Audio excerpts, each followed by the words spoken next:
Takže tady jsme na HEATu zase, cvičitelka Pavla a zase naše Janíčka. Tak Janí, řekni nám zase něco o HEATu. Tak HEAT je absolutní fenomén, protože HEAT může dělat absolutně každý člověk. Úplně všechny věkové generace a i když má člověk pár kilo navíc, anebo úplně ne, tak to vůbec nevadí, protože HEAT je vlastně chůze a chození je vlastně nejpřirozenější věc, která existuje.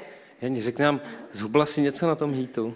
Tak na HEATu jsou výsledky absolutně ohromující, protože za docela krátkou dobu vidíte úplně jako zřetelně ty výsledky. Nádherně se spotíte a vůbec to není náročný, fyzicky může na to jít třeba maminka, může na to jít i babička, moje maminka na to taky chodí, může na to jít určitě i kamarádky a mladí lidi, i pánové. Absolutně to doporučuji všem, je to skvělé. Tak nám ukažte, holky, jak se na tom chodí, aspoň to vidíme.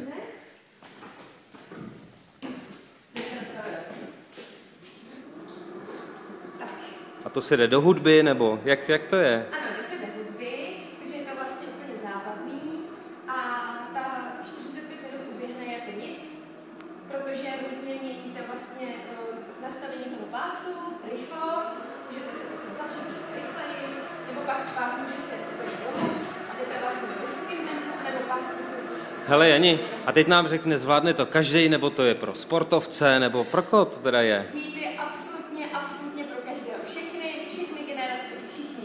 No tak jdeme na to, ne? Jdeme na to. Tak super.